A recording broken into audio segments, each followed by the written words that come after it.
Well, we all know things are a little bit nutty right now. Inflation is near its 40-year high. Central bank is trying to even things out. Housing inventory still low, increasing, but still 43% lower than it was before the pandemic began. But the biggest impact on real estate right now is a buyer's purchasing power. Well, what does that mean?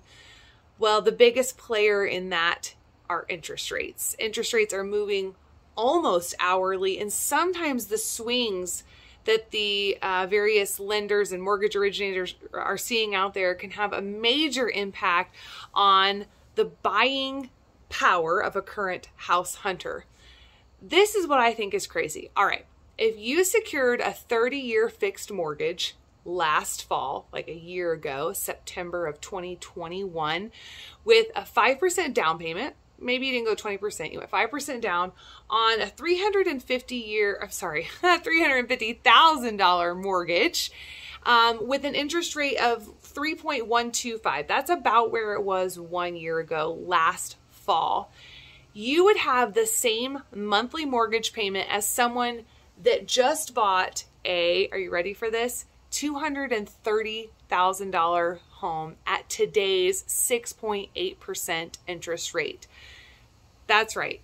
Today, this morning, 6.8% is where we're sitting. Now, again, this is changing quite often. And this is for principal and interest only. We're not talking about property taxes and insurance. So $230,000 today, September of 2022, can get you what $350,000 got you a year ago. So that's the reality of where these interest rates play in with that particular down payment and loan term, etc. So the cost of waiting is really pretty significant for some buyers. So that payment is the same, okay? If you bought $350,000 a year ago, $230,000 today with the way the interest rates are. If you bought that same $350,000 house today at the 6.8% interest rate, it would cost you $760 more a month. I'm not sure who has $760 laying around to put just towards their housing principal and interest, but that is significant. The other thing that sellers are watching and paying more attention to is the date on a pre-approval letter. If a pre-approval letter is more than about 2 weeks old, it could be too far out of date.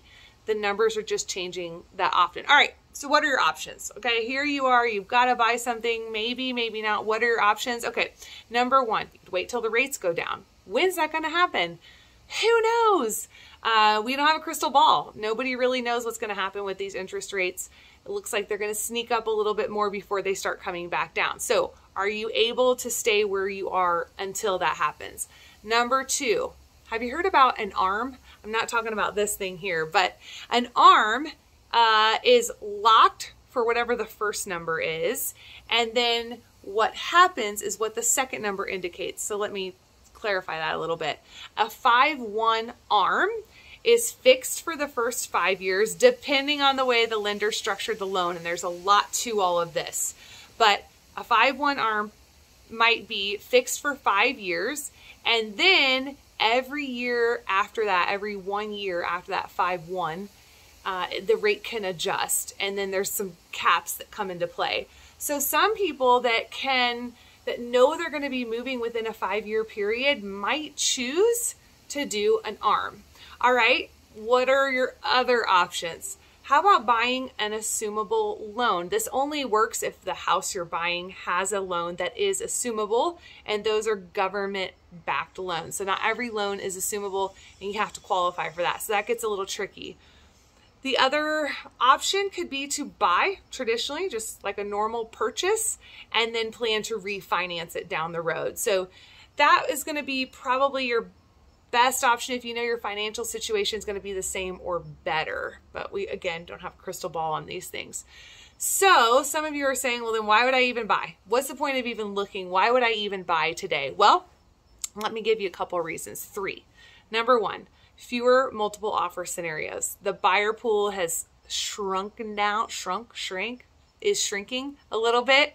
So fewer multiple offers, less competition, perhaps. Not in every neighborhood, not in every city, not in every state. Number two, fewer homes are selling for above asking price. We're still seeing competing offers here and there. We're still seeing some multiple above list price offers, but not as far across the board as it used to be. And last but not least, the supply of homes for sale is growing. We are seeing more inventory on the market. Homes aren't selling quite as fast. You got a little bit more time to think about things. We've even seen some second showings, which we hadn't seen in a while. Going to see a house, going home to sleep on it, and then going back and seeing it the next day. Haven't seen that in a while, and it's happening again. So if you are buying or selling in Greater Lafayette, Indiana, I would love to help you. Give us a call, and we hope you have a great day.